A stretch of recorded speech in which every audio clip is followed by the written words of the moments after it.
तो हम लोग भगवत गीता के आज दशम अध्याय के चौथे और पांचवें श्लोक को देखेंगे। कोई भक्त मेरे पीछे माइक पे बोलिए। मिल गया सबको? हाँ। बुद्धिर्ज्ञानमसम्मोहा बुद्धिर्ज्ञानमसम्मोहः क्षमा सत्यम दमः शमः क्षमा सत्यं दमः शमः सुखम दुःखम भवो भावो सुखं दुःखं भवो भावो भयं च भयमेव च भयं च भयमेव च अहिंसा समता तुष्टे अहिंसा समता तुष्टे तपोदानं यशो यशः तपोदानं यशो यशः भवन्ति भावभूतानां भवन्ते भावभूतानां मत्त एव पृथग्विधा मत्त एव पृथग्विधा। मत्त एव पृथग्विधः। अर्थ बड़ा स्पष्ट है। इन सभी गुणों का सृष्टि भगवान स्वयं करते हैं। क्या क्या गुण हैं? बुद्धिर ज्ञान असमोह क्षमा सत्य दमः शमः सुख दुख भव अभव। अभव मतलब मुक्ति। भय च अभय, भय और अभय। अहिंसा समता तुष्टि तप दान यश अपयश, ये सभी जीवों के विभिन्न भाव हैं। इनकी सृष्टि भगवान के द्वारा ही होती है। तो इसके हम जब अर्थों को तो टीका में पढ़ेंगे तो अपने आप ही समझ में आ जाएगा, इसलिए इसकी व्याख्या नहीं कर रहे। आप लोग कृपया अनुवाद में आगे बढ़िए। बुद्धि ज्ञान संशय तथा मोह से मुक्ति, क्षमा भाव, सत्यता, इंद्रिय निग्रह, मन निग्रह, सुख तथा दुख, जन्म मृत्यु, भय अभय, अहिंसा समता तुष्टि तप दान यश तथा अपयश, जीवों के ये विविध गुण मेरे ही द्वारा उत्पन्न है। गीता भूषण टीका। इन दो श्लोकों में, ये लिंक बता रहा है पहला श्लोक, पहले लाइन, इन दो श्लोकों में चौथे और पांचवें में भगवान अपने सर्व आदित्व और सर्वेश्वरत्व को प्रतिपादित करेंगे। सर्व आदित्व मतलब सभी चीजों के आदि। इस जगत में जो भी कुछ किसी भी वस्तु को आप देख रहे हैं, किसी भी गुण को देख रहे हैं, उसके आदि भगवान है। इसी पे कुछ संशय हो रहा था। भगवान आदि हैं, इसका अर्थ यह नहीं है कि भगवान में वह प्राकृत गुण है। यह गुण भी प्राकृत हो सकते हैं किसी किसी वजह से। आप देख सकते हैं अपयश, यश और अपयश दोनों ही प्राकृत गुण हैं। इस जगत में कोई व्यक्ति महान रूप से प्रसिद्ध है तो ये प्राकृत गुण है, या बदनाम है तो भी वे प्राकृत गुण है। लेकिन गुणों की सृष्टि भगवान के द्वारा ही की रही है, जितने भी गुण हैं। ठीक है। सर्वेश्वरत्व का मतलब है वह सभी जीवों के ईश्वर हैं, सभी के नियामक हैं। इनकी सृष्टि करके वह सबका नियमन करते रहते हैं। बुद्धि का अर्थ है, हाँ आप इसके अर्थों को देखिए। बुद्धि का अर्थ है सूक्ष्म अर्थ विवेचन सामर्थ्य। कोई बात बोली जा रही है, उसके सूक्ष्म अर्थ को समझना, यह बुद्धि का लक्षण है। अगर यह भी समझ रहे हैं तो इसके लिए भी बुद्धि की आवश्यकता है। अब मैं रुक रहा हूं यहां पे ताकि आप लोग थोड़ा सोचें इस बात को। जब आप लोगों को कुछ प्रवचन में कुछ सोचना पड़ता है जो कि सामान्यतः समान भाषा जैसा नहीं होता, जैसे आलू का दाम 5 रुपए किलो, इसमें कुछ सूक्ष्म नहीं है। मोहित प्रभु मैंने क्या बोला अभी? आलू का दाम 5 रुपए किलो, उसमें कुछ सोचना नहीं है। इसमें ये सब स्थूल बातें हैं। लेकिन कहा जाए, जैसे आज सुबह एक बात हुई थी कि आत्मा इस देह का कारण नहीं है, तो इस पे अब थोड़ा सोचना पड़ेगा। आत्मा देह का कारण नहीं है मतलब सूक्ष्म और स्थूल शरीर आत्मा की शक्ति नहीं है। आत्मा को भगवान के द्वारा दिया जा रहा है क्योंकि उसकी इच्छा इस प्रकार की थी। तो इस प्रकार की सूक्ष्म बुद्धि का निर्माण अगर किसी या सूक्ष्म बुद्धि है किसी के पास, तो उसके पास सूक्ष्म विवेचन सामर्थ्य है। विवेचन मतलब समझने की क्षमता है, तो उसको बुद्धि कहा जाता है। आहार निद्रा भय मैथुन कैसे अच्छे से कर ले, इसको बुद्धि को बुद्धि नहीं कहा जा रहा है। तो आपको यह समझ में आ रहा है बुद्धि का अर्थ क्या है। अब दिक्कत यह है कि बुद्धि का अर्थ समझने के लिए भी इस प्रकार की बुद्धि चाहिए। सूक्ष्म अर्थ, आत्मा को शरीर से अलग देखना, इसके लिए बुद्धि चाहिए कि भाई मैं शरीर नहीं हूं।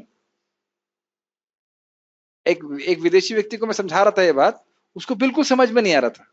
हमारी बुआ जी को समझा रहा था कि हम आत्मा है, आत्मा है, हम तो कुछ है ही नहीं, फिर तो हम तो कुछ है ही नहीं, फिर तो कुछ है ही नहीं। इतना गुस्सा हो गई। मैंने कभी गुस्सा क्यों हो रही हो आप? खाली ये तो बोल रहा हूं कि क्या आप शरीर हैं कि आत्मा है? इतना क्रोधित होने की क्या जरूरत है? तो आप देख सकते हैं भोगों में प्रवृत्त होने के कारण ऐसी बुद्धि नष्ट हो जाएगी। और अगर हम जप अच्छे से करते हैं, भागवत भगवद गीता सुनते हैं, तो सूक्ष्म बुद्धि का निर्माण होने लगता है। आप लोग अनुभव कर भी रहे होंगे, शुरुआत में बहुत कठिन लगता है, फिर धीरे धीरे समझ में आने लगता है।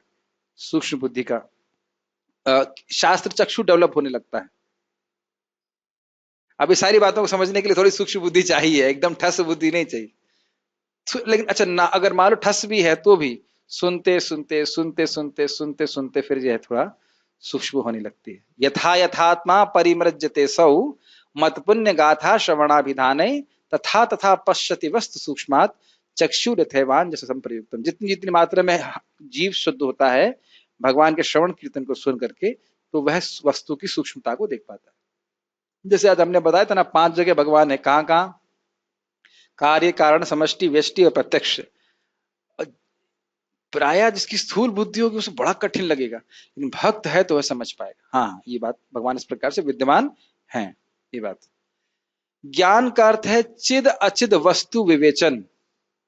चिद मतलब क्या चीज आध्यात्मिक है, और अचिद मतलब क्या जड़ है। जैसे हमारे शरीर में चिद वस्तु क्या है? आत्मा और परमात्मा भी, और कुछ नहीं। और अच्युत वस्तु क्या है? शरीर, अविद्या जाल, पूरा सब कुछ अविद्या ही से जाल से बना हुआ है। तो इस प्रकार से देख पाने की क्षमता। ठीक। असमोह का अर्थ है व्यग्रत्व का अभाव। व्यग्रता मतलब चिंता, अरे क्यों नहीं हो रहा है, ये कैसे होगा, वो कैसे होगा। तो इस प्रकार की भावना को व्यग्रता कहा जाता है। इसका अभाव होना ये असमोह कहलाता है। ठीक। मोहित व्यक्ति इसलिए होता है क्योंकि मोहित मतलब आपका नाम भी है, लेकिन वैसे मोहित व्यक्ति इसलिए होता है जब जो चीज नहीं है जैसी, उसको उसके वैसे समझ लेना। भाई हम शरीर है नहीं, अपने को शरीर मान रहे हैं, तो ये मोह है, तो व्यग्र रहेंगे ही। जैसे स्वप्न में कितनी की सारी चीज देखते हैं और उसके लिए कितनी व्यग्रता आती है, लेकिन उसी वजह से व्यग्रता आ रही है क्योंकि शरीर के सपने के शरीर से हम अपनी पहचान करते हैं। तो इसमें इस प्रकार का भाव होना यह है असमोह कहलाता है। क्षमा अर्थात सहिष्णुता। सहिष्णुता मतलब समझते हैं सहन करने की शक्ति। ये देखिए, सत्य अर्थात परहित करने के लिए किसी विषय पर यथादृष्ट अर्थ भाषण। ये समझ में आई हिंदी? बड़ी सुंदर हिंदी है। दूसरे का हित करना चाहते हैं, इसलिए जैसा अर्थ स्पष्ट है वैसा प्रस्तुत करना। To do benefit to others, speak the truth as it is. ये कठिन होता है। कभी कभी हमें क्या लगता है, सामने वाले को तो पता है नहीं, तो हम कुछ भी बोल देते हैं और यह नहीं सोचते कि क्या इससे इसका हित होगा। ये तो दुनिया में देख रहे हैं ना इस प्रकार से। तो ये कह रहे हैं कि ब्राह्मण का गुण है कि वह दूसरों का हित करने के लिए वैसे वस्तु में बोलता है और उसको अच्छा लगता है वैसे बोला जाए जैसा वस्तु में है। इसीलिए कल मैं एक भक्त को बता रहा था कि साधु हमेशा शास्त्र से ही बोलेगा, क्योंकि साधु दूसरों का हित करना चाहते हैं और वो जानते हैं कि अगर मैं गलत बोलूंगा तो उसका अहित हो जाएगा। वह तो व्यक्ति जानता ही नहीं है।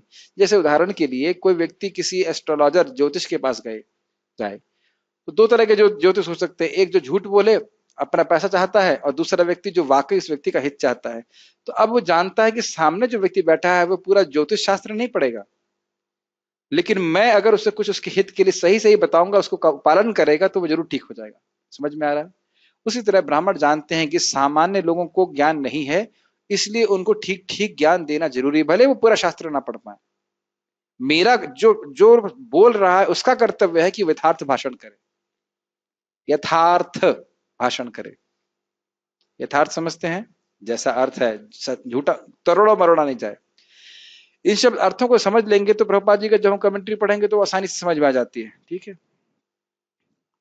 दमः अर्थात श्रोत्र आदि इंद्रियों को अनर्थ विषयों से दूर रखना। श्रोत्र मतलब सुनना।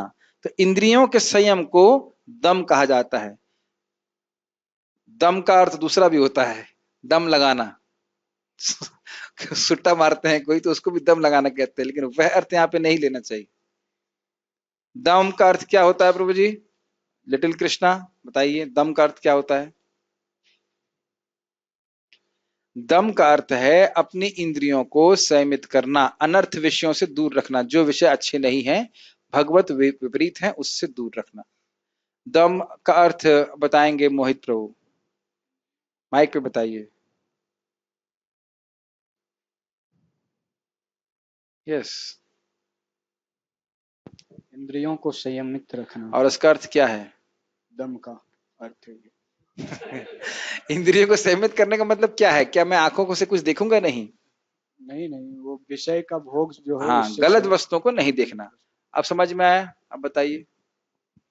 ये नहीं यहाँ नहीं, पे इनको इन्हीं को दीजिए, छोड़ेंगे नहीं इनको। हाँ, यस। इंद्रियों को सीमित करना। इंद्रियों को सीमित करना, ये क्या कहलाता है? यही है कि मतलब किसी भोग में ना पड़ते। हाँ, ना पड़ क्या क्या कह रहे हैं? इतना जोर से बोल रहे हैं, जोर से बोलो। हाँ, इसका अर्थ है दम। दम मतलब इंद्रियों का संयम। दम मतलब, दम मतलब इंद्रियों का संयम। समझ में आ गया? ठीक। क्षमा। हाँ, क्वेश्चन परसों आपने ऑन नहीं हो रहा है। हरे कृष्ण, तो परसों आपने बताया था गीता भूषण से दम का कुछ और मतलब वो था। दम नहीं था प्रभु, वो दंभ था। दंभ, अच्छा, वो अलग है। दंभ था, ये दम है। दंभ मतलब केवल धार्मिक रूप जाना जाऊं इसलिए धर्म का आचरण करना। यहाँ पे दम है। दम मतलब इंद्रिय संयम। शमः का अर्थ क्या है? मन का संयम। सुनील प्रभु, शम का अर्थ क्या है?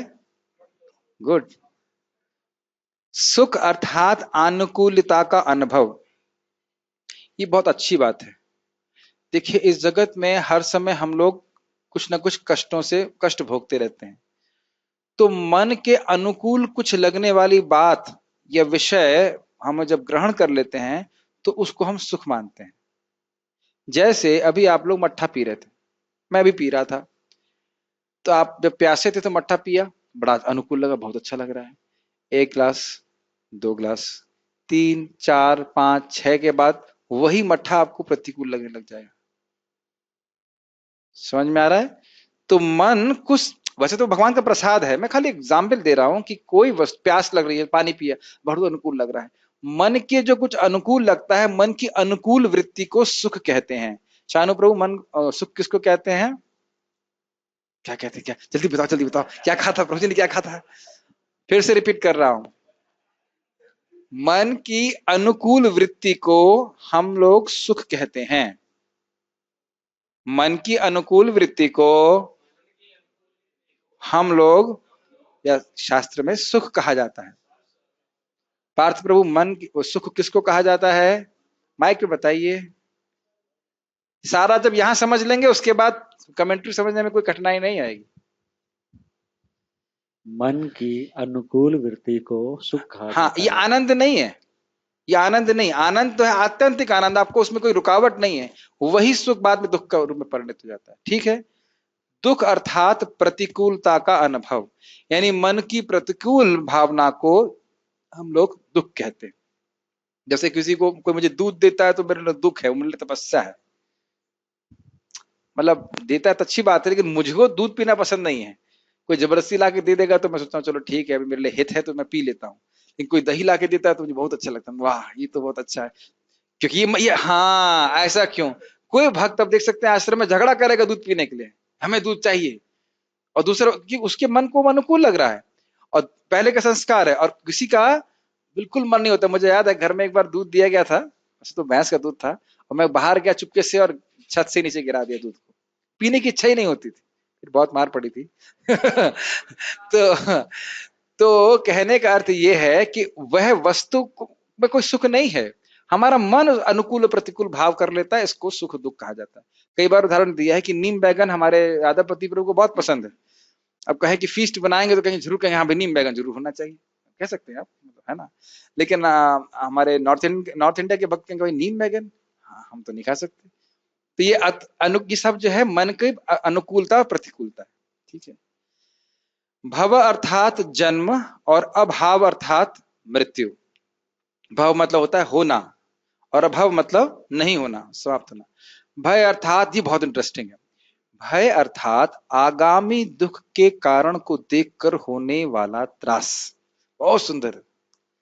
भविष्य में कोई दुख आने वाला है, जैसे भी हमारे एक भक्त का बर्थडे आने वाला है, अब हम उनको बोल रहे हैं प्रभु जी आपको प्रसाद में स्पॉन्सर करना होगा, तो भाई होने लगता है अरे ये लोग मुझे कितना प्रभु जी कितना कितना पैसा आप चाहते हैं, कितना पैसा चाहते हैं। तो भय आने वाले, तो खैर मजाक के लिए बोल रहा हूं, लेकिन वैसे आप देख सकते हो भय होता ही है। क्यों होता है पता है? क्योंकि हम लोग कंट्रोलर नहीं है, क्योंकि हम कंट्रोल नहीं कर सकते, इसलिए भविष्य के बारे में सोच सोच करके ये दुख आ जाएगा, वह दुख आ जाएगा, सोच सोच कर व्यक्ति त्रासित होता रहता है। नहीं, हमारे मंदिर में चिंता हो रही है, डोनेशन नहीं आ रहा है, मंदिर कैसे चलेगा, क्या होगा क्या होगा। भाई सीधी बात है, जिसने मुंह चीरा है वो खाने को भी देगा, है कि नहीं? है ना? और भक्तों को नहीं देंगे भगवान? और अभी तक कोई कमी आई है? ये अद्भुत बात है कि हाँ पहले से अच्छा हो गया, अभी से कोई कमी नहीं आई है, और आगे सोचता है कैसे चलेगा कैसे चलेगा, चिंता ही करता रहता है। परम पूज्य राधा गोविंद महाराज की माँ को बड़ी चिंता होती थी, ये लड़का भागवत पढ़ता रहता है, पढ़ाई नहीं करता है, जिए कैसे, खाना कैसे खाएगा। महाराज कुछ बोल रहे थे, कह रहे देखिए हमें तो कोई दिक्कत नहीं, पूरा जीवन कट गया बड़े मस्त, खा खा के मर नहीं गए, खा खा के मतलब खाने की इतनी व्यवस्था है कि तीन तीन जगह से इन्विटेशन आता है। तो ऐसा नहीं है, भगवान सब व्यवस्था करते हैं, ठीक है। लेकिन ये भय भी भगवान ही सृष्टि करते हैं। जो लोग भगवान से विमुख रहेंगे उनको भय होगा। देखिए हिरण्यकशिपु को प्रहलाद महाराज से भय था, छोटा सा बच्चा और नितांत अहिंसक। अद्भुत बात है, प्रहलाद महाराज किसी के प्रति हिंसा नहीं करते थे, और प्रहलाद महाराज से उसको भय होता था, ये लड़का मर नहीं रहा है और लगता है ये मुझको मार देगा, शायद ना मार पाए लेकिन लगता है मुझे मार देगा। ये देखिए, इसीलिए भय का आधार शक्ति नहीं है। अगर भय का आधार भय शक्ति से आ जाता तो हिरण्यकशिपु से अधिक शक्तिशाली कौन था? विचार कीजिए। इसलिए बोला गया है भगवत गीता में, अभयम सत्व संशुद्धि। जब हमारा सत्व, हमारा हृदय शुद्ध होगा, तब हम अभय को प्राप्त हो सकते हैं। जैसे सोक्रेटस को जहर देने के लिए लोग आए, तो बोला अरे भाई तुम मुझे मारोगे तो बाद में, पहले मुझे पकड़ लो। एक फिलोसफर था, उसको सैनिक मारने के लिए आए, सोक्रेटस को सुकरात कहा जाता है। उसने कहा तुम मारोगे तो बाद में मेरे को, पहले तो मुझे पकड़ के दिखाओ। वो कन्विंस था कि मैं शरीर नहीं हूं, तो अब उसको वह था इस प्रकार से। तो अगर हृदय शुद्ध होगा तो व्यक्ति भय से मुक्त रहेगा। अभय अर्थात ऐसे भय का भाव। कैसे भय का भाव? आगामी दुख के कारण होने वाले त्रास का भाव। अहिंसा अर्थात पर पीड़ा अजनकता, मतलब दूसरे को पीड़ा नहीं देना। समता अर्थात राग द्वेष शून्यता। राग द्वेष का अर्थ समझते हैं? राग मतलब आसक्ति, और द्वेष मतलब मेरे को नहीं चाहिए, मेरे को ये बिल्कुल पसंद नहीं है, इस प्रकार। तुष्टि अर्थात अदृष्ट के द्वारा प्राप्त लाभ में संतोष। ये समझ में आया? इसका अर्थ यह है कि अचानक ही कोई आपको अच्छी वस्तु प्राप्त हो गई, होता है कि नहीं होता? कई बार अचानक ही करुणामृत प्रभु आपके लिए पूरी बना देते हैं हो जाता है ऐसा। तो मैं खाली एक उदाहरण दे रहा हूं कि दुनिया में बहुत सारी चीजें हैं। हमारे एक प्रभु जी हैं, एक प्रभु जी नहीं मतलब सनक सनातन प्रभु, तो अचानक ही उनकी मां ने उनको 33 लाख रुपए दिए, 33 लाख। और अचानक ही कुछ समय के बाद उनके पास 4 करोड़ रुपए आने वाले। अभी तो क्या उनको पता है पहले से, लेकिन हुआ कैसे? उनकी माँ किसी जर्मन में बुढ़िया बुढ़िया की सेवा करने लगी, ऐसे प्रेम भाव से। तो उस बुढ़िया ने कहा मेरे पास बहुत पैसे हैं, क्या मैं क्या करूंगी, मैं तुमको दे दूंगी। तो ये रहता है आपका, मतलब जो हमारा कर्म फल है उस प्रकार से अपने आप ही बन करके हमारे सामने प्रस्तुत होता है, तो उसी में संतुष्ट रहना। उसके लिए ज्यादा लालयित तो नहीं रहना कि हाय उसको अधिक मिल गया, उसको अधिक मिल गया। किसी को कुछ अधिक नहीं मिल रहा है, जिसने जो जैसा किया वैसे सब अपनी फसल स्वयं काट रहे हैं। हर व्यक्ति खेत में अपने बीज बो रहा है, शरीर खेत के रूप में है, और सब अपनी फसल काट रहे हैं। आज कोई व्यक्ति दान कर रहा है तो उसके बाद बहुत आएगा, जो चुरा रहा है वो उसको हाँ, जो चुरा रहा है उसको डबल देना पड़ेगा। एक भक्त था जिसने मंदिर से चोरी करी, बड़ा खुश हुआ, सोचा कि मैं पुलिस को नहीं दिया गया, उसके घर से सोफा भी लेके चले गए चोर, सोफा भी नहीं छोड़ा उसके घर से। ये स्थिति होगी, घर में रह नहीं पाए वो। जो मंदिर में चोरी करता, भगवान स्वयं बोलते कई करोड़ों जन्मों तक उसे कीड़ा बनना पड़ता है।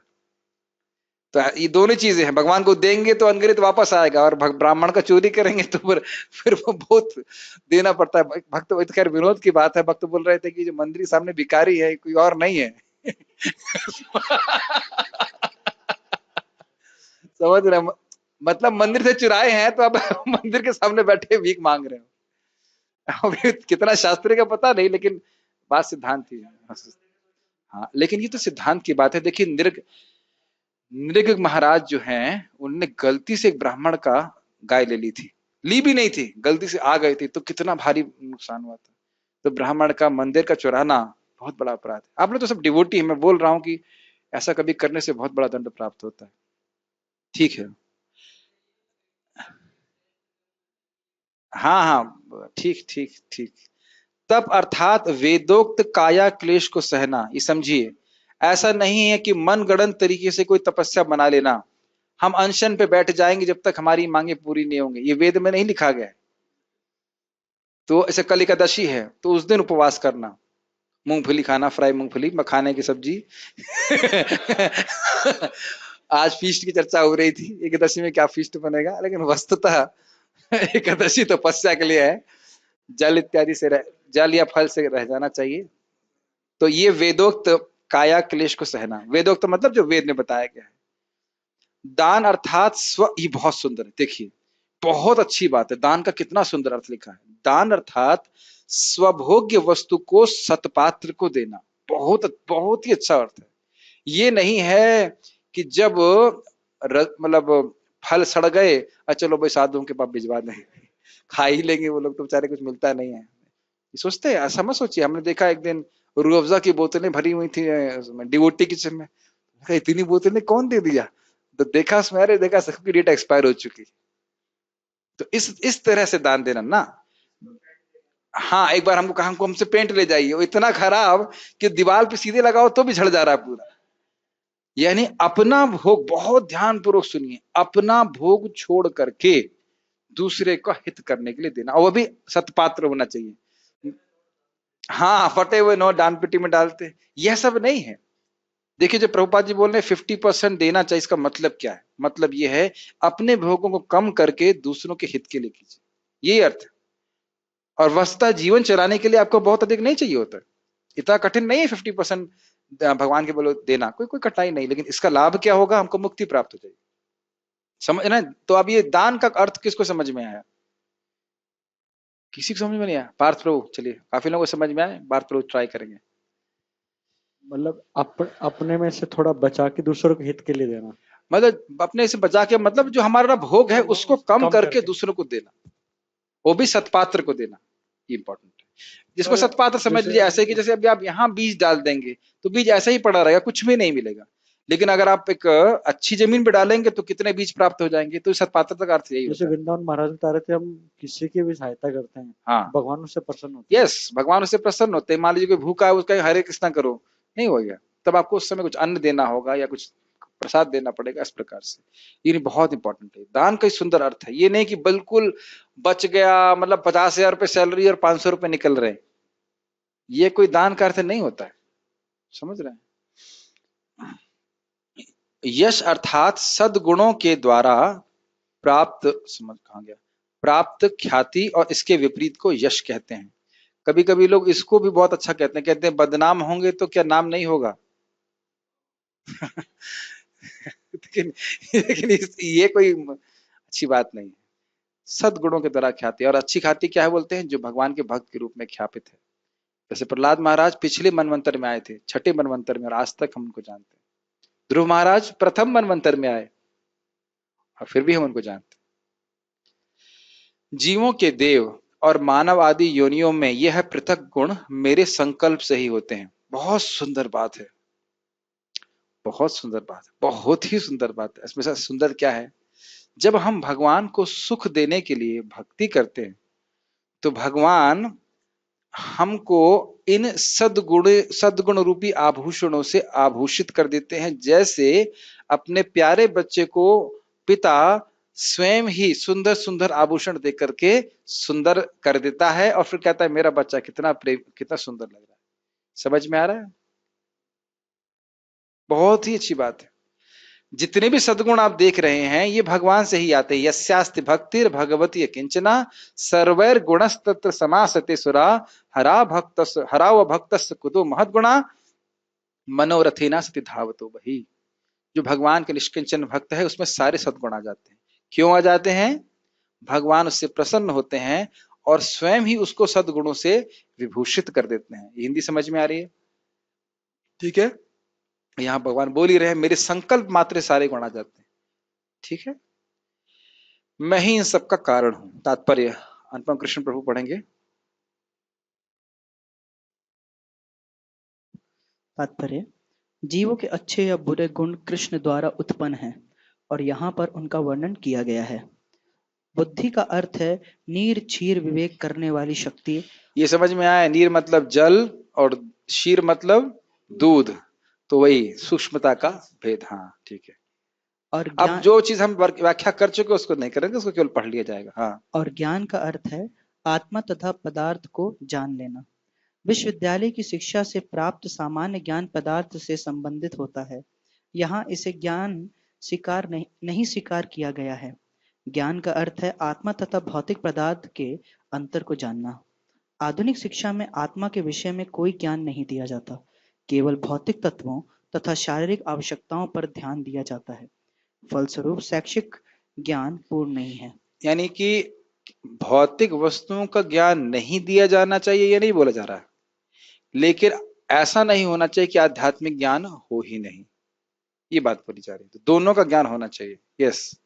असम्मोह अर्थात संशय तथा मोह से मुक्ति तभी प्राप्त हो सकती है जब मनुष्य झिझकता नहीं और दिव्य दर्शन को समझता है। ये बहुत इंपॉर्टेंट है। देखिए, हमें यहाँ प्रभुपाद बता रहे हैं कि हम मोह से कैसे मुक्त हो सकते हैं, जब हम आध्यात्मिक दर्शन को समझते हैं। और कोई भी चीज एक बार में समझ में नहीं आती है तो उसको बार बार सुनना होता है, पूछना होता है। ये आप देख सकते हैं, जो चर्चा हम अभी कर रहे हैं और जो सुबह 8 से 9 में कर रहे थे, वैसी चर्चा हम सामान्य, क्या कहेंगे उसको, मतलब इंटरेक्शंस में, आदान प्रदान में नहीं करते हैं,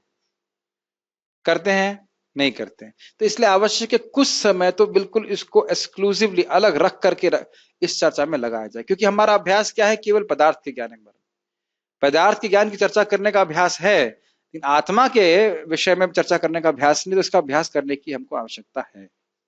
यस। वह धीरे धीरे निश्चित रूप से मोह से मुक्त हो जाता है। हर बात को सतर्कता पूर्वक ग्रहण करना चाहिए। आंख मूंद कर कुछ भी स्वीकार नहीं करना चाहिए। हाँ, जैसे मैंने आपको बताया था, गुरुजी क्या बोले, ईश्वर निराकार है। क्यों गुरुजी बोले? ये नहीं, अगर कुछ संशय है तो उसको आप स्पष्ट करें। यस। संशय होना प्रॉब्लम नहीं है, संशय बने रहना प्रॉब्लम। संशय होना हाँ बुद्धि का लक्षण है। हाँ आपने से बोला, लेकिन ये तो ना, ऐसा तो युक्त नहीं लग रहा है, या कुछ प्रश्न समझाने मेरे समझ नहीं आ रहा इस तरह से, तो पूछने में कोई कठिनाई नहीं है। लेकिन अगर उसको नहीं पूछे और मन में संशय बना रहा तो फिर भक्ति ठीक से नहीं कर पाएंगे। यस। क्षमा का अभ्यास करना चाहिए। मनुष्य को सहिष्णु होना चाहिए और दूसरों के छोटे छोटे अपराध क्षमा कर देना चाहिए। क्यों, क्या जरूरत है? नहीं, अगर उनको अगर हर चीज दंडित करते रहेंगे, ऐसे प्रगति नहीं कर पाएंगे। हाँ, अगर हर छोटी बात के लिए हम पंचायत बुलाएंगे, समझ रहे हैं, तो भक्ति कब करेंगे बताइए। और ऐसा मत सोचिएगा कि हर समय हमको सम्मान मिलेगा, है कि नहीं? हर व्यक्ति को हर समय हर कोई सम्मान नहीं देगा। शानु प्रभु समझ में आ रहा है? यस। तो अगर हम सहिष्णु नहीं होंगे तो भक्ति करना बहुत मुश्किल होगा।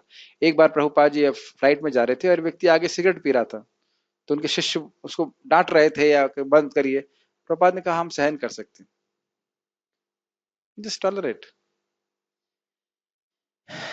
इस संबंध में एक छोटी सी टिप्पणी हमारे काउंसलर प्रभु की है, मतलब महाराज की है। भक्ति समत महाराज कह रहे थे मेरे को कि अब हम कौन सी तपस्या कर सकते हैं, कलयुग में हमारे आचार्यों ने जो तपस्या करी वो हम करेंगे तो हम मर ही जाएंगे। अब 3 दिन में बटर मिल्क एक बार पियेंगे तो क्या हालत होगी?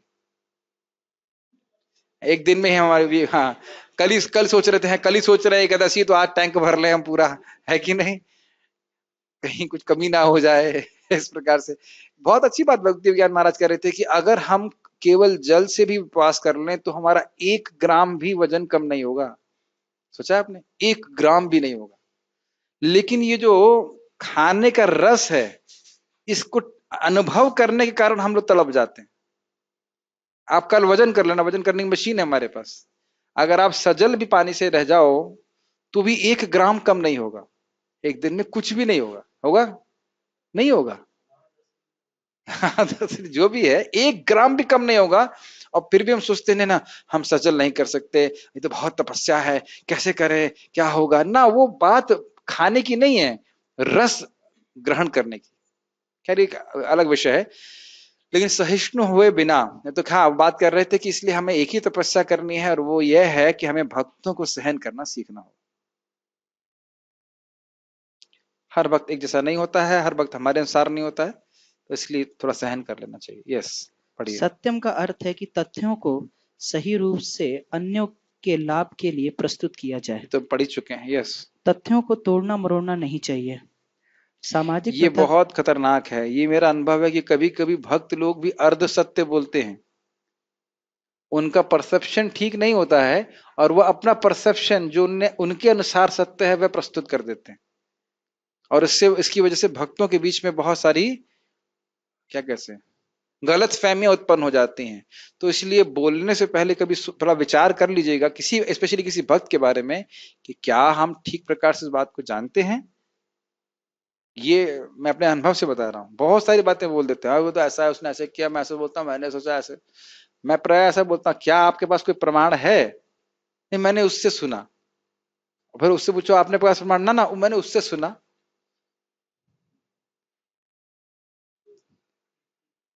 और प्रभु जी अब अग्नि है तो, सॉरी धुआं है तो कहीं अग्नि होगी ही जरूर। तो ऐसा नहीं है, ऐसा नहीं करना चाहिए, इससे हमारे संबंध नष्ट खराब होते। यस, सामाजिक प्रथा के अनुसार कहा जाता है कि वही सत्य बोलना चाहिए जो अन्य को प्रिय लगे, किंतु यह सत्य नहीं है। बहुत सुंदर है। पॉइंट क्या है सत्य का? दूसरों के हित के लिए बात बोलनी चाहिए। किसी को मान लीजिए अगर कैंसर है, और अगर डॉक्टर बोलता है भाई साहब आपको कैंसर है, तो उसका हित है ना इसमें। यही बात कई बात हो रही थी कि ये जो गलत सत फिलॉसफी हैं, इनका पर्दाफाश करना क्या निंदा है? निंदा नहीं है, क्योंकि इस जगत से निकलने का एकमात्र तरीका है भक्ति।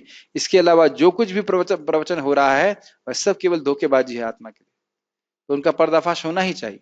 यस, सत्य को सही सही रूप में बोलना चाहिए, जिससे दूसरे लोग समझ सकें कि सच्चाई क्या है। यदि कोई मनुष्य चोर है, और यदि लोगों को सावधान कर दिया जाए कि अमुक व्यक्ति चोर है, तो यह सत्य है। और अमुक व्यक्ति चोर है तो कभी कभी हमको नाम भी लेना पड़ता है, केवल एक जनरल वे में नहीं कहेंगे। जो लोग इस प्रकार से चोरी करते हैं तो वह चोर कहा जाता है। यह तो सत्य है, लेकिन ये भी बोलना पड़ेगा देखो ये ऐसे कर रहा है, यार चोरी चोरी है।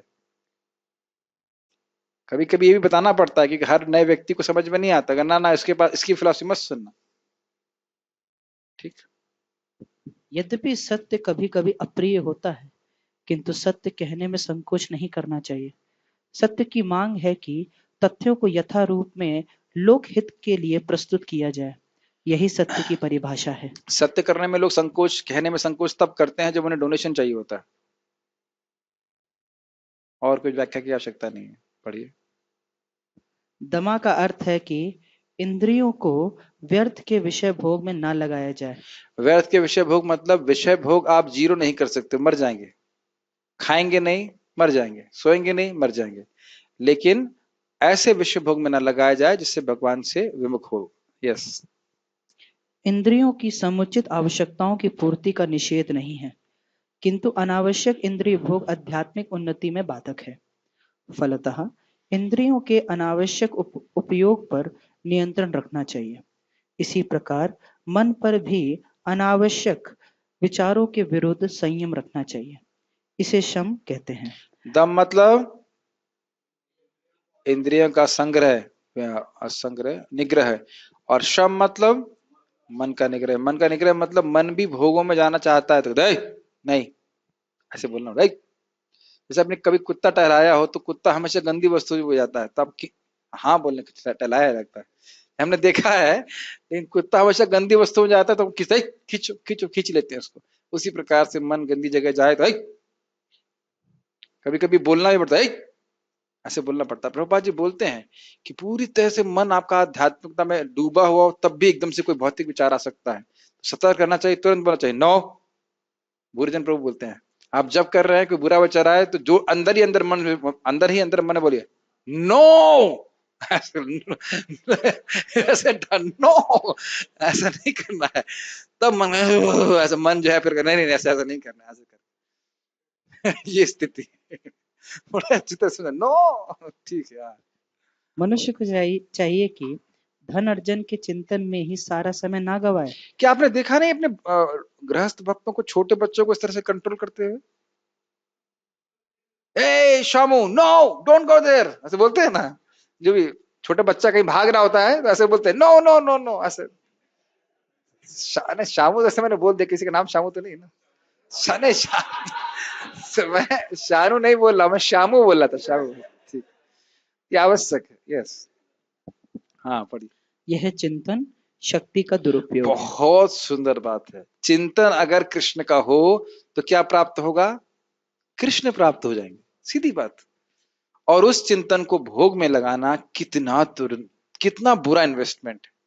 आज मैं लेकिन एक बात बहुत अच्छी अनुभव कर रहा था, मैं साथ के ब्रह्मचारी से भी बात कर रहा था कि जब हम इस प्रकार से गाय की सेवा करते हैं तो मन शुद्ध रहता है, क्योंकि हम बद्धावस्था में दिन भर बैठ करके बस कृष्ण की लीला का चिंतन नहीं कर सकते। उसमें बीच बीच में मोस्टली हमारी लीला चलेगी और बीच बीच में कृष्ण की लीला का थोड़ा एडवर्टाइजमेंट होगा, है कि नहीं? हमारी भोग लीला, उसके बीच में कृष्ण की थोड़ी सी लीला, उसका फिर बड़ा सा एडवर्टाइजमेंट, फिर हमारी पिक्चर चलेगी, फिर बीच में थोड़ा एडवर्टाइजमेंट आ जाएगा। हाँ, उसको हम स्किप कर देंगे। यस, तो इसलिए आवश्यक है कि जब हम यंग हैं तो कुछ करें। अब इसे हम लोग इस समय प्रचार के लिए नहीं जा सकते तो गाय की सेवा करें। गाय की सेवा तदीय सेवा में आती है। जीव गोस्वामी जी कहते हैं कि वैष्णवों के लिए गाय सेवा बहुत महत्वपूर्ण है। आपको भक्ति स्वामी सिंधु में टीका में दिखाऊंगा। जीव गोस्वामी जी कितने बड़े शास्त्र थे। और उसके बाद यहाँ पे हरिदास शास्त्री जी बहुत बड़े शास्त्रज्ञ थे। वो जो मैंने सुना है वो 8 घंटे गायों की सेवा करते, 8 आवर्स एवरी डे। ये मैंने सुना है, प्रमाणिक मतलब भक्त लोग बताया करते थे। और भी अन्य साधु संत हैं। पार्थ प्रभु बड़ा अच्छा बता रहे थे कि हर साधु चाहे मायावादी हो चाहे कैसा भी हो, गाय की सेवा जरूर करेगा। हाँ, तो इस प्रकार से, और हम तो खैर इसलिए कर रहे हैं कि कृष्ण के प्रिय हैं। तो मैं खाली ये बोल रहा हूं कि कुछ सेवा इस प्रकार से शारीरिक रूप से भी करें, कुछ करें ताकि हमारा मन थोड़ा शुद्ध हो, फिर शाम को तल्लीनता से भगवान के बारे में सुन सकेंगे। ये आप अनुभव कर रहे होंगे कि दिन भर रूम में बैठे रहने से आप कृष्ण भावना भावित नहीं हो जाते। Doesn't work like that. अपने को बचाने के लिए नहीं तो ये मन हमको मार देगा, भूत की तरह है। कुछ हमको करना चाहिए प्रैक्टिकल भगवान की सेवा के लिए। पढ़िए।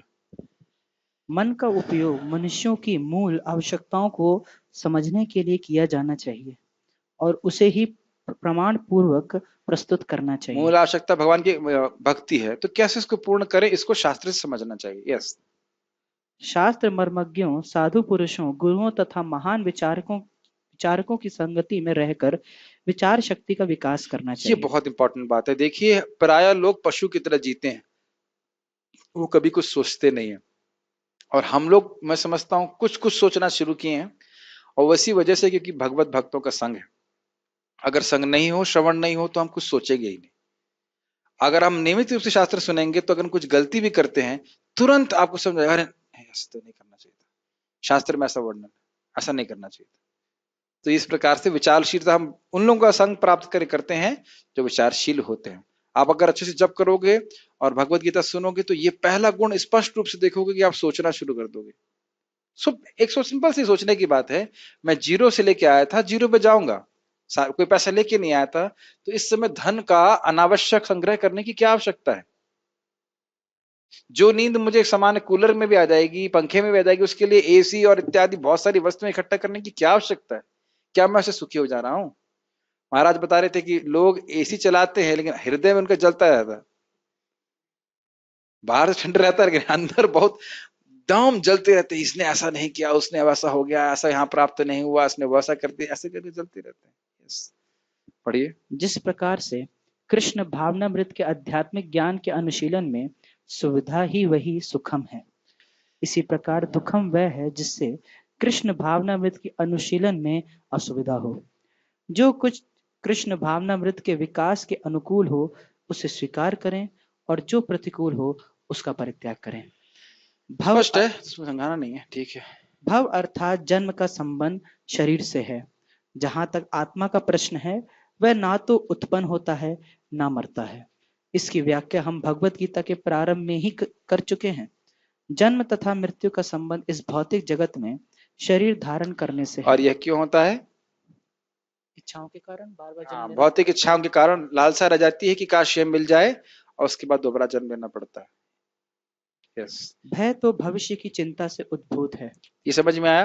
आगामी दुख की से प्राप्त होने वाले त्रास के। हाँ, कृष्ण भावनामृत में रहने वाला व्यक्ति कभी भयभीत नहीं होता, क्योंकि वह अपने कर्मों के द्वारा भगवत धाम को वापस जाने के प्रति आश्वस्त कितना रहता है। सुंदर बात है। देख रहे हैं कितनी सुंदर बात है। आप वैष्णवों की सेवा कर रहे हैं, जप कर रहे हैं, भक्ति कर रहे हैं, भागवत पढ़ रहे हैं, तो धीरे धीरे आपको समझ में आने लगता है, हृदय में स्वयं ही विश्वास जागृत होने लगता है कि मैं भगवान के पास जाऊंगा ही, और भगवान के पास जाऊंगा तो फिर भय की क्या जरूरत। और जो व्यक्ति भौतिकतावादी है वह क्यों भयभीत रहता है? क्योंकि उसको पता नहीं कि उसका क्या होगा। अपने सामर्थ्य पे भी विश्वास करता है और प्लस उसको यह पता नहीं कि उसका होगा क्या। मैंने ऐसे पढ़ा था कि औरंगजेब को मृत्यु के अंत में, मतलब मृत्यु के जब आसन्न थी तो उसे बहुत दुख हुआ था, भय हो रहा था कि मैंने इतना लोगों को कष्ट दिया है, मेरी क्या गति होगी। अब उसको ये बताया नहीं था कि हरे कृष्ण मंत्र जपो। तो जो व्यक्ति पापी होता है उसके हृदय में जरूर भय हो जाता है, अपने आप भय का निर्माण हो जाएगा। और जो व्यक्ति भगवान का भक्त होता है सहज रूप से समझता है कि मैं तो भगवान के धाम जाऊंगा ही, अपने आप आपके हृदय में श्रद्धा उत्पन्न होने लगती है। भगवान ही श्रद्धा को देते हैं। यस, फलस्वरूप उसका भविष्य उज्जवल होता है, किंतु अन्य लोग अपने भविष्य के विषय में कुछ नहीं जानते। उन्हें इसका कोई ज्ञान नहीं होता कि अगले जीवन में क्या होगा। ठीक समझ में आया भय का कारण? यस, फलस्वरूप वे निरंतर चिंताग्रस्त रहते हैं। यदि हम चिंता मुक्त होना चाहते हैं तो सर्वोत्तम उपाय यह है कि हम कृष्ण को जाने तथा कृष्ण भावनामृत में निरंतर स्थित रहें। जीव कृष्णदास कर ले ऐ विश्वास तो और कोई दुख नहीं। बहुत सुंदर बात है। बात बहुत हल्की ऐसी सिंपल सी लगती है, अगर यह विश्वास हो जाए कि मैं कृष्ण का दास हूं और स्वामी अपने दास की रक्षा करते ही हैं, और जो भी मेरे आत्म साक्षात्कार में आवश्यक होगा भगवान उसकी व्यवस्था बनाते चले जाएंगे, तो कोई भय नहीं होगा। ये समझ में आई बात? मोहित आ गई? इस जन्म में हम लोग बिल्कुल भी कृष्ण भावना भावित नहीं थे। Yes no? कितने लोग इस्कॉन आने से पहले कृष्ण भावना भावित थे? कोई नहीं था। और फिर भी हमको भगवान भक्तों का संग दिए, और सबको तो नहीं दे रहे हैं, हम ही लोग को दे रहे हैं ना। और लॉकडाउन पे लॉकडाउन बढ़ाए जा रहे हैं ताकि बच्चा जाए ही नहीं यहाँ से। क्यों है कि नहीं? आपका फोटो भेज दिया मैंने घर पे, तो आप देख सकते हैं कि ये भगवान की ही व्यवस्था है ना। आपके और मित्र भी तो अपने घर पे जाके रह रहे हैं, अच्छे से भक्ति कर रहे हैं ना, भागवत पढ़ रहे हैं, ध्यान कर रहे हैं कृष्ण लीला का, है ना। प्रसाद खा रहे हैं प्याज लहसुन वाला। तो आप देख सकते हैं भगवान ने व्यवस्था बनाई है, उसमें भी करुणामृत प्रभु को भेज दिया है कि नहीं। भाव है धमाधम, उसका प्रसाद और डोनेशन सब व्यवस्था कर रहे हैं कि कम से कम कुछ तो एक बार ब्रह्मचारी जीवन का सुख प्राप्त कर ले। ना तो पिताजी अलाउ करते, ना आप खुद आते कभी, है कि नहीं। और आप देख ही रहे हैं कि भक्तों संग रहते रहते बालों से भी आसक्ति चली गई। अब बाल से तो चली गई है, कुछ दिन बच्चों से भी आसक्ति चली जाएगी, है कि नहीं। बाल बच्चे से आसक्ति चली जाएगी, है कि नहीं।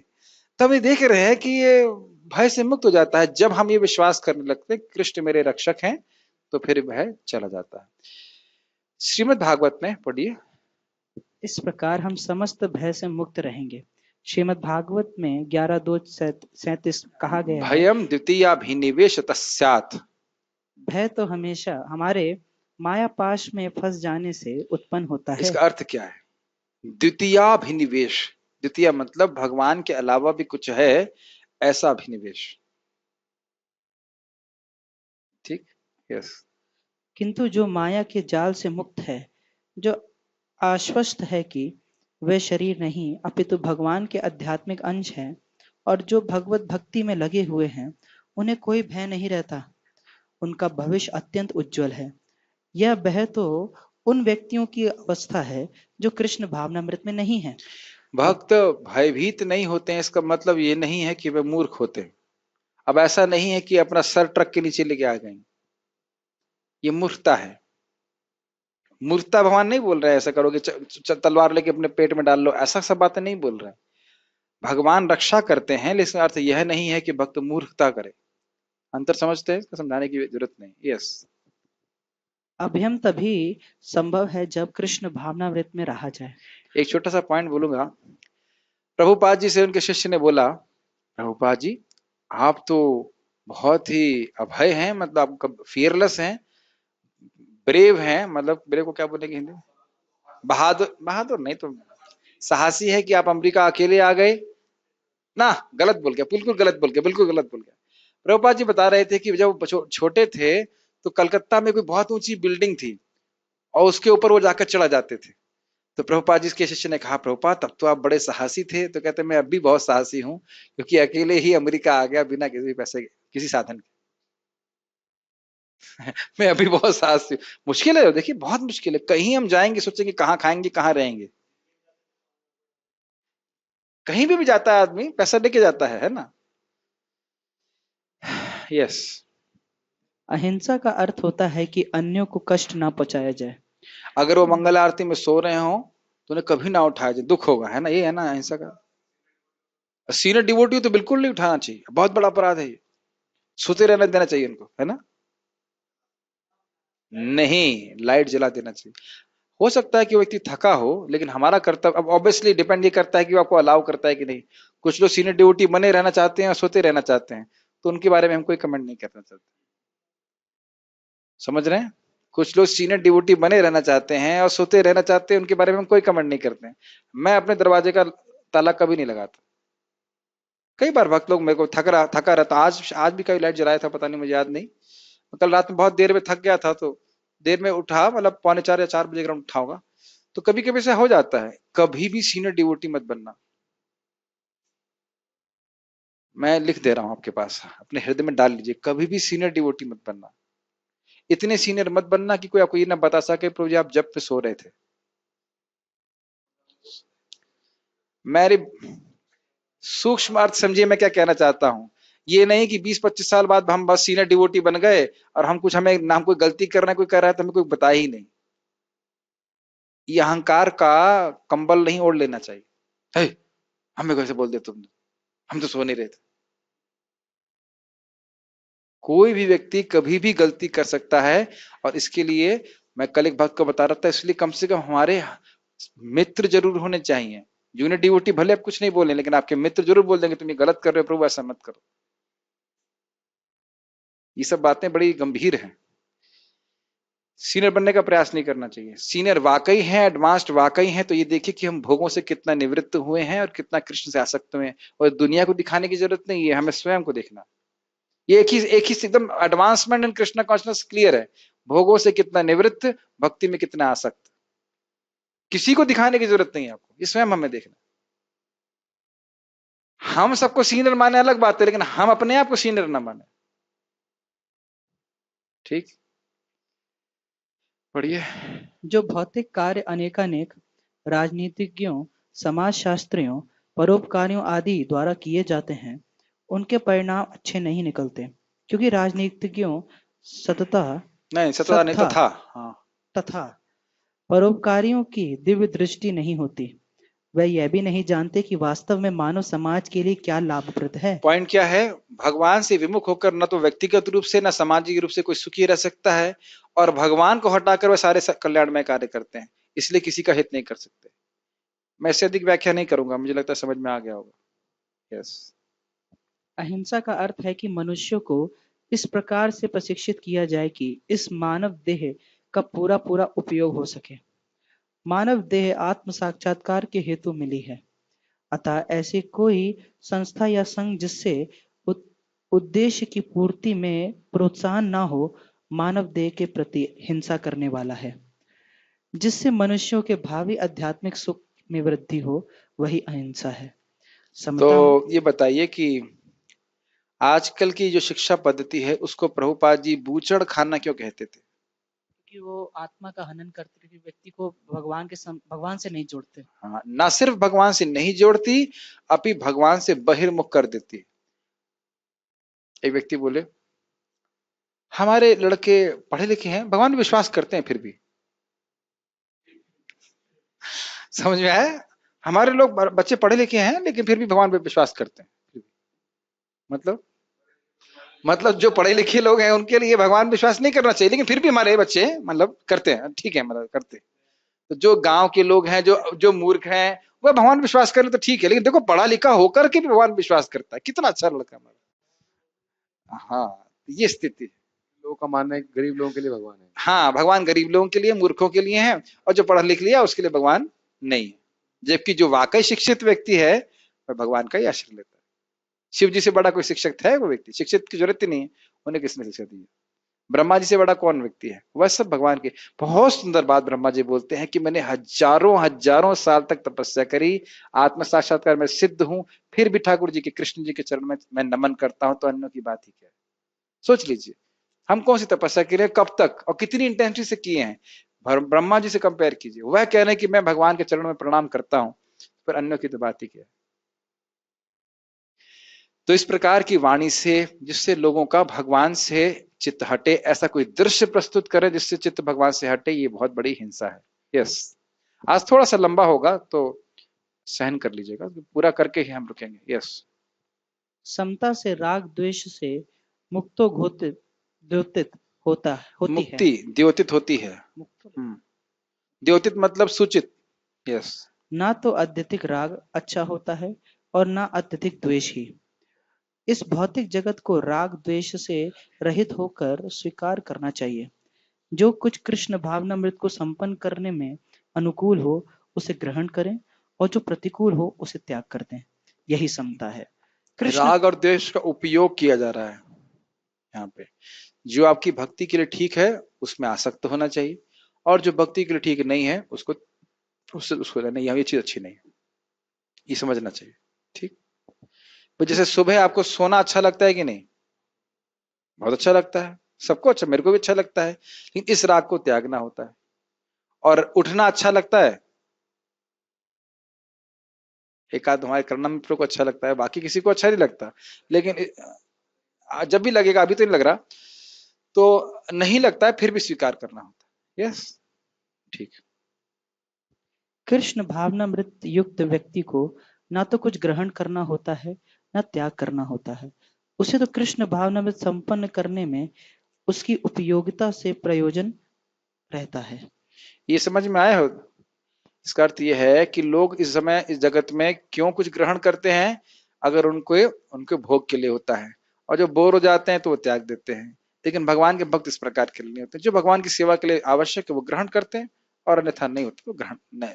अगर देखिए, भगवान की सेवा के लिए मुझे अच्छा ना लगे तो भी ग्रहण करते हैं, और भगवान की सेवा में नहीं लग रहा है और मुझे अच्छा लग रहा है तो त्याग देते हैं। ये बात समझ में आई? ठीक, पढ़िए। तुष्टि का अर्थ है कि मनुष्य को चाहिए कि अनावश्यक कार्य करके अधिकाधिक वस्तुएं एकत्र करने के लिए उत्सुक ना रहे। उसे तो ईश्वर की कृपा से जो प्राप्त हो जाए उसी से ही प्रसन्न रहना चाहिए। यही तुष्टि है। तपस का अर्थ है तपस्या। तपस के अंतर्गत वेदों में वर्णित अनेक विधि विधानों का पालन करना होता है, यथा प्रातः काल उठना और स्नान करना। कभी कभी प्रातः काल उठना अति कष्टकारक होता है, किंतु इस प्रकार स्वेच्छा से जो भी कष्ट सहे जाते हैं वे तपस या तपस्या कहलाते हैं। ये बहुत सुंदर बात है। देखिए, तपस्या करने से हमें पीछे नहीं रहना चाहिए, क्योंकि तपस्या करने की आदत बन जाती है। जो लोग 16 माला करते हैं उनके लिए कोई कठिनाई नहीं होती 16 माला करने में। हाँ, स्वेच्छा से मतलब अब डंडा मार के हम 16 माला नहीं करा सकते किसी को। जैसे एक व्यक्ति है, तो वो कभी मॉर्निंग प्राम में नहीं आते, तो जब मैं बोलूंगा भाई तुमको मैं निकाल दूंगा, तो अगले दिन आ जाते हैं। फिर 2 दिन आएंगे, फिर 10 दिन के लिए गायब हो जाएंगे। फिर बोलूंगा भाई तुम क्या चाहते हो, तुमको निकाल दूं? फिर 2 दिन के लिए आ जाएंगे। तो ये कोई तपस्या नहीं है, इसको तपस्या नहीं कहा जाता है। समझना चाहिए कि भाई मैं इस जगत में फंसा हूं, भक्ति करके मेरा ही फायदा होगा, तो खुद स्वेच्छा से उठना चाहिए। प्रभुपाद जी जब वृंदावन में थे, देखा कुछ लोग सो ही रहे पूरा मंगल आरती, मतलब सुबह के समय, कहते हैं दे आर एनिमल्स। मानव जीवन मतलब हमें डिटर्मिनेशन होना चाहिए कि बहुत सुंदर बात मैं बोल देता हूं उससे पहले, क्षत्रियों की तरह हम लोगों को भजन करना चाहिए। कौन क्षत्रिय भजन किए? ध्रुव महाराज। नारद जी उसको बोले, देखो सहन नहीं कर सकता, एकदम सडिक, मतलब क्या अडिग होकर के भजन किए। अगर असली असली सामर्थ्य का हम क्या कह सकते हैं प्रदर्शन करना है तो भजन में करना चाहिए। ये नहीं कि प्रभु जी अब तो हम 16 माला कर ही नहीं सकते, भागवत में तो बैठा ही नहीं जाता है, मेरा पेट दर्द कर रहा है, मेरा सर में भारीपन लग रहा है, ये ऐसा व्यक्ति भगवान को नहीं प्राप्त कर सकता। कोई किया हो तो बता दीजिए, है कोई किया है इस प्रकार से ढीले ढाले तरीके से? महाराज इस बात को बोलते हैं, जब कर रहा है उसी में सोना, माला हाथ डाला सोना चालू कर दिया, ऐसे व्यक्ति कैसे भगवान को प्राप्त कर सकता है? यत्न आग्रह बिना प्रेम नहीं हो, यत्न किए बिना आग्रह, आग्रह मतलब हट होता, करना ही है, करना ही है, करना है, तब जाकर भगवत प्राप्ति होती। ठीक है ना? अब इसका मतलब ये नहीं कि आप केवल 2 ही घंटा सोए, ऐसा नहीं कहा जा रहा, लेकिन जो भी तपस्या प्रभुपाद जी ने, श्री गुरुदेव ने बताई, उसको बड़ी दृढ़ता से करना चाहिए। जैसे क्षत्रिय लोग युद्ध से पीछे नहीं हटते थे, इस प्रकार से कुछ समझ, खून में कुछ उबाल होना चाहिए, रजोगुण नहीं बोल रहा हूं, कुछ उत्साह होना चाहिए करने के लिए।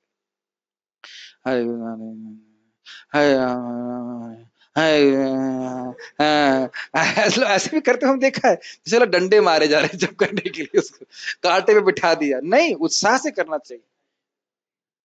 कैसे सो जाऊंगा मैं? सोना नहीं है, भजन कर रहा हूं, नोट गिनता हूं तब तो सोता नहीं मैं। सोते हैं कोई? आंखें एकदम खुली रहती हैं, यस, तब तो नहीं सोता है। महाराज बता रहे थे कि भाई ट्रेन चलाते हुए कोई सोता नहीं है, गाड़ी चलाते हुए कोई सो नहीं रहा है, बाकी समय कोई नहीं सो रहा है, खाली साधु सो रहा है जब में। तो इस प्रकार से नहीं, एक कहावत भी कह सकते हैं आप, सर कटा सकते हैं लेकिन सर झुका सकते नहीं, अपनी आजादी को हम हरगिज गवा नहीं सकते। जब में सोते ही रहेंगे कब तक, कैसे प्रगति होगी? तो इसलिए हम लोग को कुछ फाइट मारनी पड़ेगी। जब फाइट मारेंगे, फाइट का मतलब फिजिकल फाइट नहीं है, अपनी इंद्रिय अपने मन से फाइट मारनी पड़ेगी, तब भक्ति में आगे बढ़ पाएंगे, नहीं तो नहीं होगा। हाँ, छोटा सा करिए, 2 शब्द होने चाहिए बस। प्रभुपाद जी ने बोला 16 माला जप करो, मंगल आरती करो और 4 नियम के पालन करो, बेसिक। हाँ अगर हमारी इच्छा हो रही सुबह 1 बजे 1:30 बजे उठ के जप करने की, और हाँ ठीक है, मान लो कि 1 बजे करने के लिए कोई दिक्कत नहीं है, लेकिन ये देखना चाहिए प्रभुपाद जी को और भी बोले, ऐसा कुछ व्रत न स्वीकार करे जिसको पालन ना किया जाए और वो भारी लगने लग जाए। जैसे प्रभुपाद जी कहते हैं, ऐसा कहा जा सकता है कि रोज 64 माला करना चाहिए। अब वजन लगने लगेगा तो फिर आपको उससे घृणा होने लग जाएगी, अरे कहाँ फंस गया मैं, 64 राउंड करूंगा।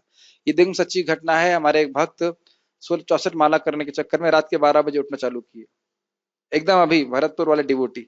और उसके बाद वो बैंक में काम करने जा रहे थे और नींद आ गई, बाइक लड़ गई, अब चोट खा गया, अब 64 से 16 पे आ गए। चलो 16 तो कर रहे हैं, लेकिन यह तो उद्देश्य नहीं था ना। और जब वो कर रहे थे, मुझे पता था ये सब होने वाला है, लेकिन करके देख लें एक बार। शरीर को आप एकदम से नहीं तोड़ सकते हो।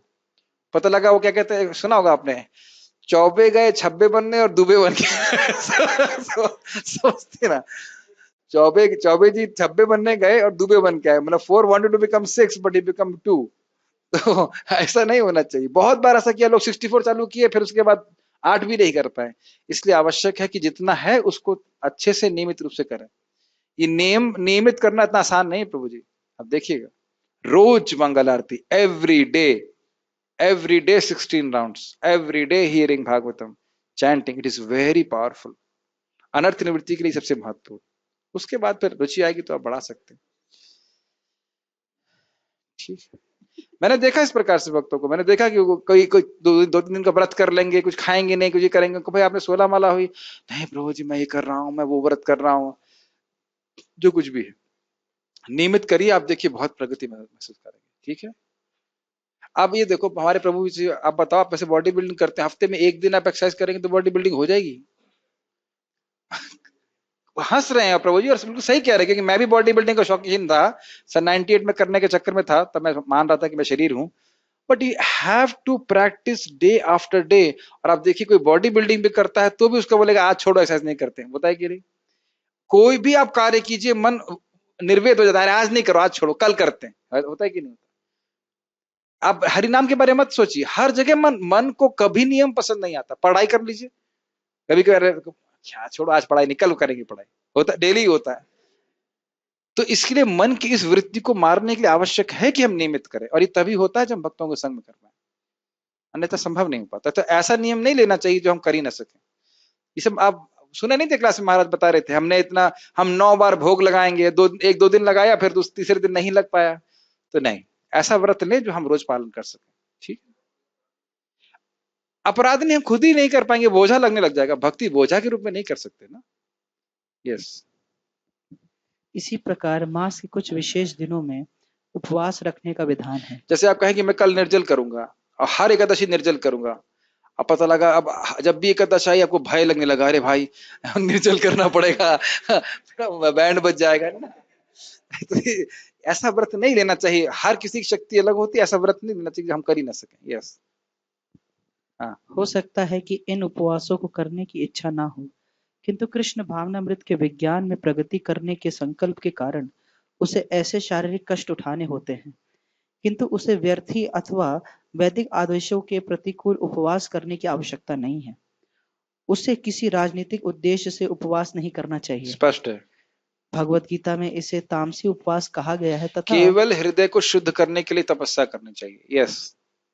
तथा किसी भी ऐसे कार्यों से जो तमोगुण या रजोगुण में किया जाता है आध्यात्मिक उन्नति नहीं होती, किंतु सतोगुण में रहकर जो भी कार्य किया जाता है वह समुन्नत बनाने वाला है।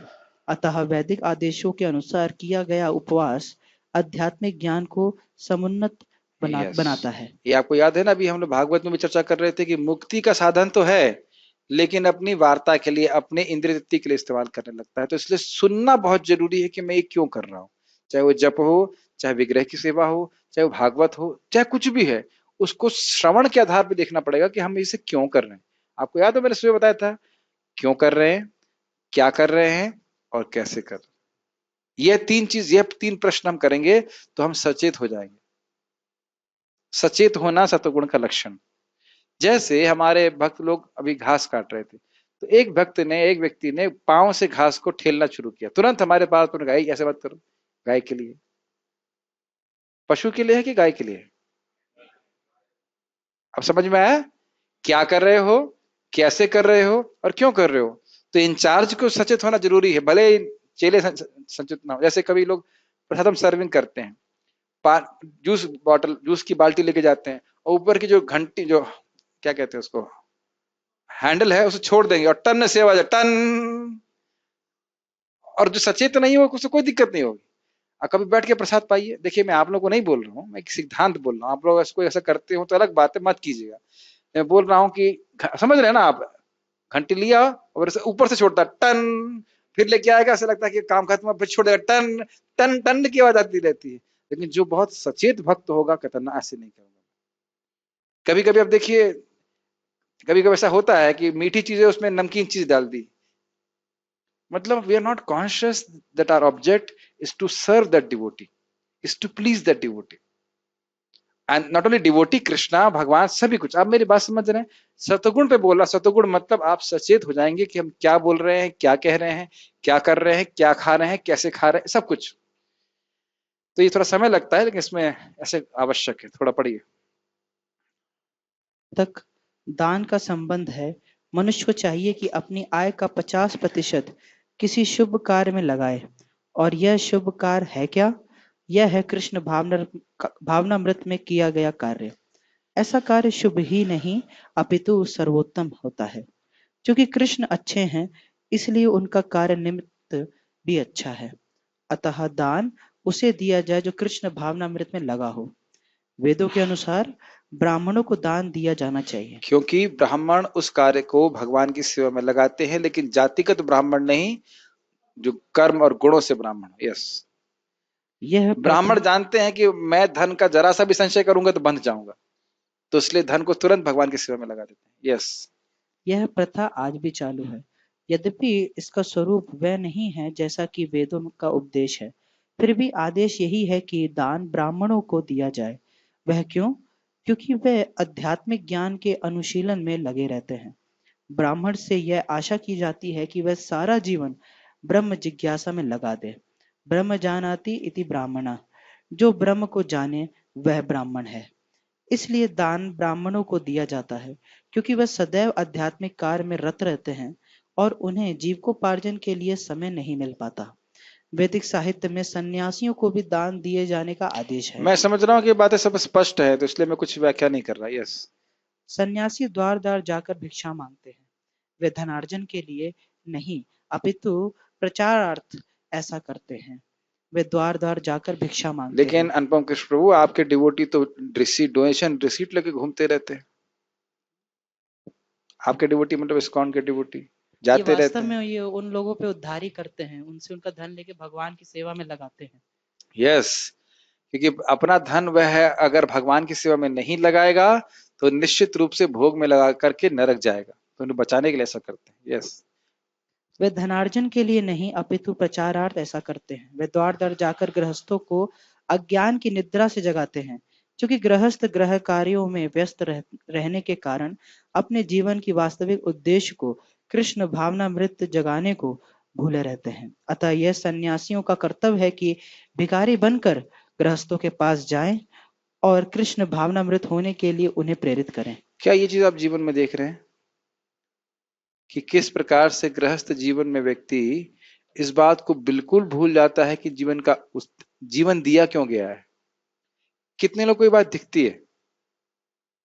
मैं ये नहीं कह रहा हूं कि आप इसकी अगर आपको दिखती है तो आप शादी नहीं कर सकते, ये नहीं बोल रहा हूं कि कुछ लोग कहेंगे दिखती है तो कहूंगा फिर ऐसा तो नहीं ब्रह्मचारी बनने के लिए बोल देंगे। क्या ये दिखता है कि गृहस्थ जीवन में व्यक्ति बिल्कुल भूल जाता है कि उसके जीवन का उद्देश्य क्या है। अगर वह भक्ति नहीं कर रहा है तो बिल्कुल भूल जाता है, और भुलाने के लिए प्रेरणा दी जाती रहती है। अरे बच्चे नहीं हुए, एक ही तो हुआ है, अभी लड़का नहीं, और लड़की नहीं हुई है, एक लड़की कर लो, अभी दो ही तो हुए हैं, तीसरा कर लो। ऐसे करके उम्र निकली जा रही है, बच्चे नहीं हो रहे तुम्हारे, क्या होगा। ये नहीं बोलेंगे उम्र निकली जा रही है, भक्ति नहीं हो रही। कभी भी माता पिता जो भौतिकतावादी है वो कभी नहीं बोलेंगे। बोलते हैं अभी कहाँ समय है तुम्हारे, वृद्धावस्था में करना भजन। इस प्रकार से प्रेरणा दी जाती है, फंस जाता है जीव बुरी तरह से। जो प्रभु जी उस दिन बता रहे थे ना, केकड़ा वाली मानसिकता ऐसी रहती है। यस, वेदों का कथन है कि मनुष्य जागे और मानव जीवन में जो प्राप्त करना है उसे प्राप्त करे।